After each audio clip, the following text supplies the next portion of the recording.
வெளியே வந்துட்டோம் ரயில்வே ஸ்டேஷன்லேருந்து. அதுக்கப்புறம் ஆட்டோ பிடிச்சி போகல, நாங்கள் இதில் தான் போனோம், பஸ்ஸில் தான் போனோம். இங்கே ஆட்டோலாம் பார்த்தீங்கன்னா கொஞ்சம் அதிகமாக தான் சார்ஜ் பண்ணுவாங்க. இங்கே யூபர், ஓலா, ரேப்பிடோ அது மாதிரி எதுவுமே கிடையாது.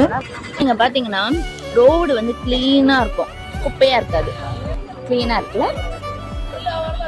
3 பஸ் வருது, ஃப்ரீ பஸ் தான். பஸ்ஸில் ஏறியாச்சு. இங்கேருந்து 5 மினிட்ஸ் டிஸ்டன்ஸில் நம்ம இறங்கிட்டு அங்கேருந்து வடசேரி போகணும். எங்கள் ஸ்டாப் வந்துருக்கியோ பாய் அண்ணா. இந்த ரோடு வந்து பறக்க ரோடுன்னு சொல்லுவாங்க.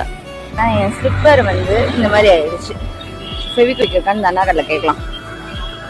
ஃபெவிக்விக் இருக்கா? ஃபெவிக்விக் இருக்கா? கொடுங்க. குயிக்கு வாங்கிட்டேன். ஃபெவிக்விக்கை வந்து ஸ்லிப்பரை விட்டுனா ஃபெவிக்விக் ஃபுல்லாகவே என் கையில் விட்டுருச்சு. ஒரு வழியாக நாங்கள் வடசேரி பஸ் ஸ்டாப் ரீச் ஆகிட்டோம். இங்கேருந்து தான் எல்லா பஸ்ஸுமே போகும், மேக்ஸிமம் லோக்கல் பஸ் அண்ட் வந்து மற்ற இடத்துக்கு போகிற பஸ்ஸும் இங்கே தான் வரும். புதுக்கடை, தேங்காய்பட்டினம், கொளச்சல்.